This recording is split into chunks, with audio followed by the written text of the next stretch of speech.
The night everything almost ended for my family didn't start with thunder or sirens from the street.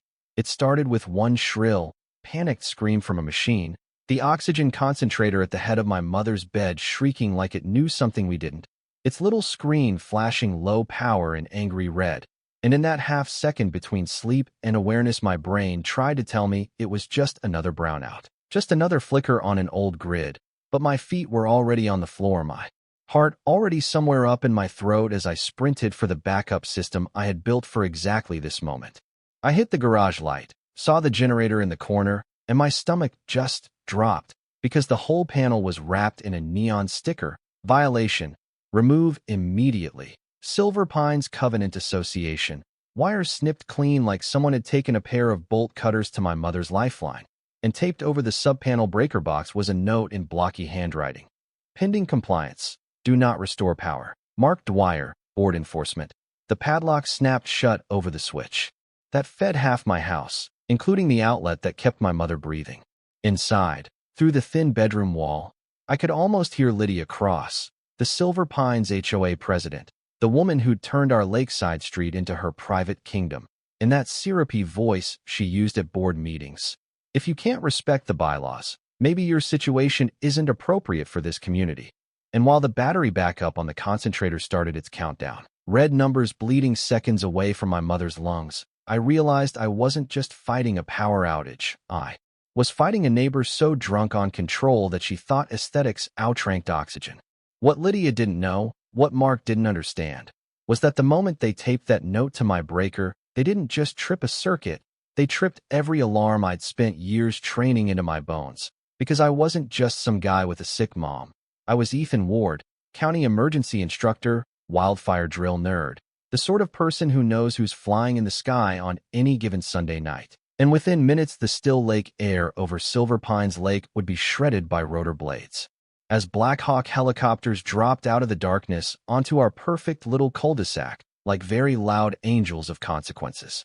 I had brought my mother, Helen Ward, to this house by the water because I thought I was giving her peace. She'd spent years fighting pulmonary fibrosis, lungs stiff and fragile like old paper, every breath a negotiation with the machine beside her bed, and I imagined sunsets over the lake, pine trees moving in slow waves, a quiet street in Silver Pines Estates where she could watch kids ride bikes and pretend the world was gentle again. Instead, thanks to the Silver Pines Covenant Association, it turned into a polished cage with Lydia as warden and Mark as her patrol dog.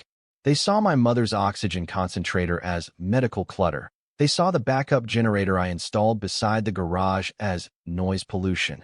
They saw life support equipment and translated it into non-compliant exterior fixtures. And the first letter from the HOA arrived on thick white paper, logo in the corner, unauthorized exterior equipment, immediate correction required. As if I had planted a spaceship in the yard instead of a machine that kept my mother alive during blackouts. Mom tried to joke about it, tugging at the clear tubing looped over her ears, calling herself high-tech, and saying maybe the other residents were jealous of our sci-fi setup. But every new envelope from Silver Pines made her pulse jump, every fine that Lydia approved stacked on my desk like bricks. And that's when Olivia Chin stepped into the story, 3 doors down, our nurse, dark circles under her eyes, coffee in hand. The kind of calm that only comes from seeing real emergencies at 3 in the morning.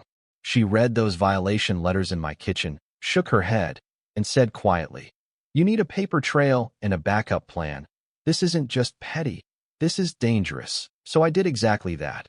I turned my little home office into a war room. Thick binder labeled Helen, accommodations and violations. Every notice, every email, every doctor's letter slipped into plastic sleeves, statutes printed and highlighted. Americans with Disabilities Act on one side, fair housing rules on the other, formal. Requests for reasonable accommodation, drafted, signed by pulmonary specialists, faxed and emailed and resent. And every time the Silver Pines board replied, the answer from Lydia came back with the same cold language. Request denied, not compatible with community standards, as if compassion was some optional feature we hadn't paid dues for. I went to the clubhouse, sat on a hard folding chair under fluorescent lights that hummed like they were tired of listening. And when Lydia finished presenting her big plan for new pool fencing, I stood up, introduced myself, explained my mother's condition, read ADA clauses word for word, and asked for nothing more radical than an exception to keep a generator and medical signage on the property.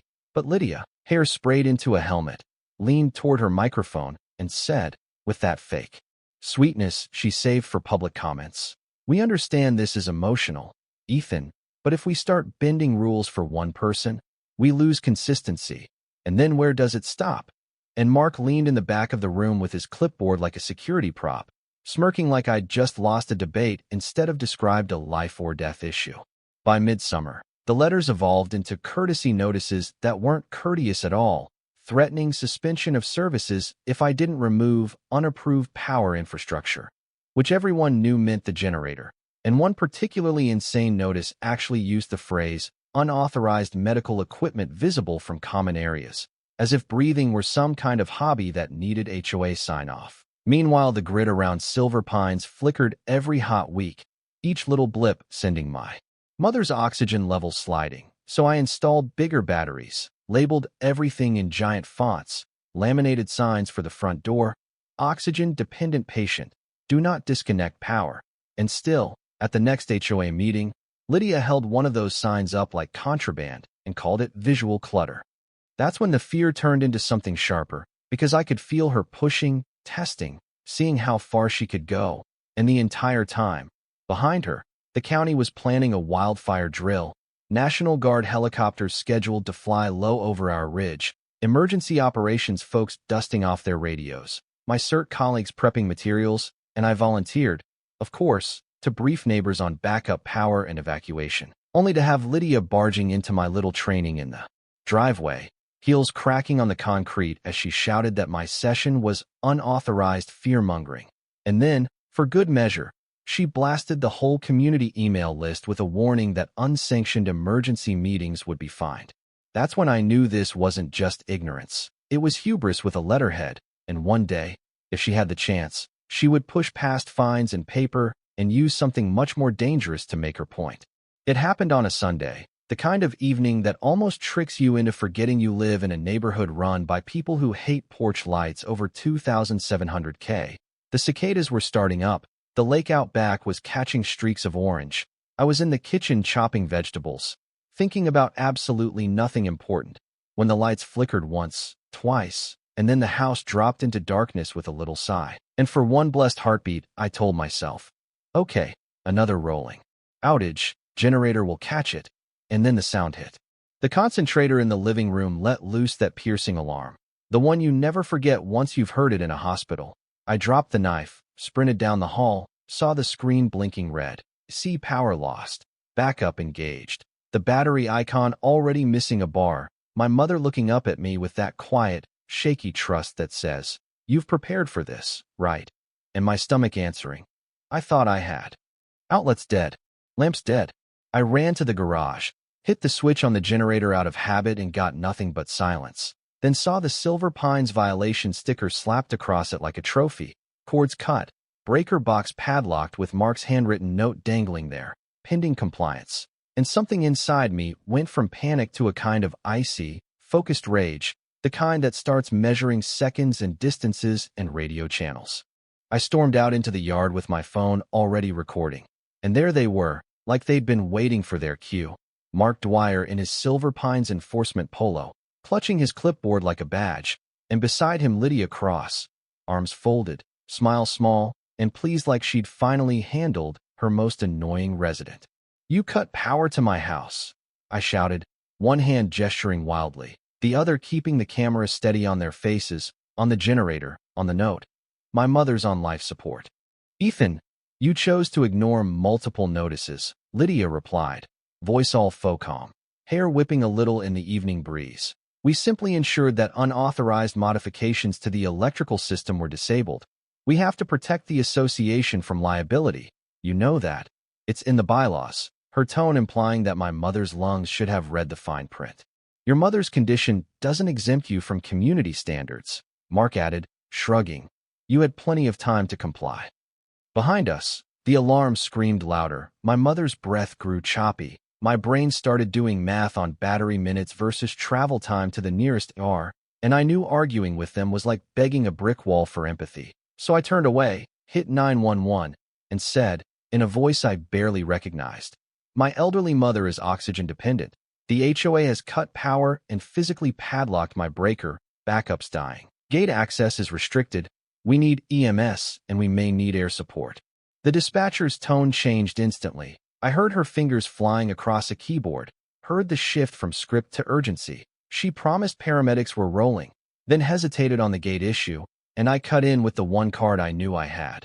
"Patch me through to County Emergency Operations. Ethan Ward, CERT instructor. You've got guard birds up tonight for the wildfire drill. I know their training radius. You can divert one." Seconds later, I was talking to a calm, clipped voice at the county EOC, laying it out in bullet points. Critical patient, deliberate power cut by HOA, gated access, oxygen running on fumes, and the reply came back with that steady efficiency that makes you want to cry with relief. "Copy. Ward. We have 2 Black Hawks airborne. Diverting now. Hold your position. Keep her stable if you can." Back in the yard, Lydia was still talking, still insisting this was procedural compliance, but I barely heard her over the pounding in my ears and the relentless beeping from inside.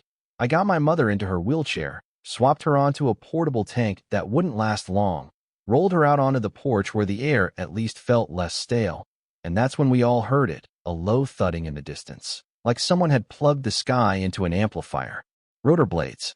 The sound grew, washed over Silver Pines estates in a rolling wave. Dogs barking, windows rattling, neighbors stepping out onto porches in pajamas with their phones held high. And then the first Black Hawk came into view, floodlights sweeping, dropping low over the HOA clubhouse like some kind of divine audit. Another hovering over our cul-de-sac, wind from the rotors flattening all of Lydia's precious landscaping in an instant. Soldiers in fatigues hit the ground running. One team peeling toward our porch, another toward the HOA building, and behind them, in a reflective vest and helmet, came Fire Marshal Raymond Torres, the same guy I'd seen running wildfire briefings in dusty county parking lots, now striding across Silver Pines manicured grass like it was his crime scene.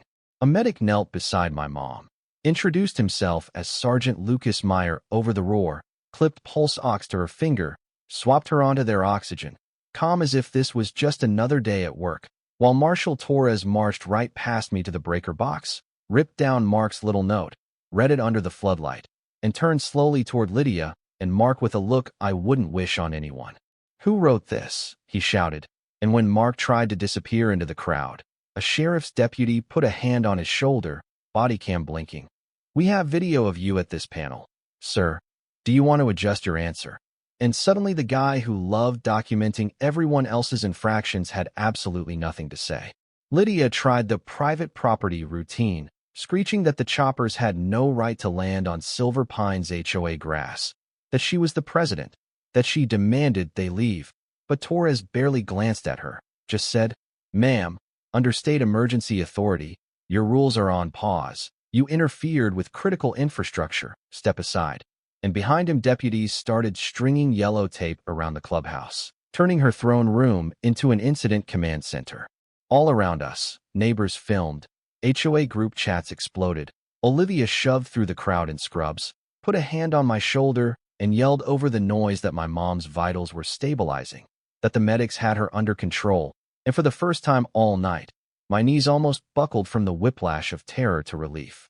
When they loaded my mother into the Black Hawk bound for St. Gabriel Medical Center in the city, I followed her with my eyes until the bird disappeared into the dark, felt the rotor wash sting my face, heard little pockets of applause and nervous laughter from neighbors who had just watched their HOA president get verbally steamrolled in front of half the county.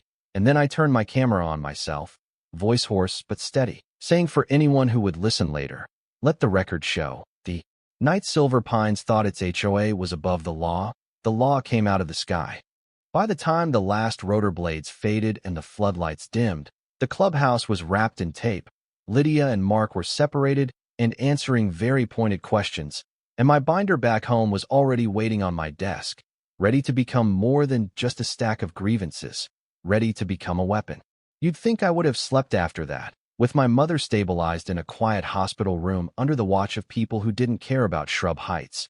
But instead I sat at my desk, the house too quiet, the smell of jet fuel still somehow lingering, and I opened the binder that had been growing for months, laid out every violation letter, every email where Lydia wrote, "Standards must be upheld," every denial of accommodation I'd gotten back from the Silver Pines board, and I started building something much bigger than a complaint.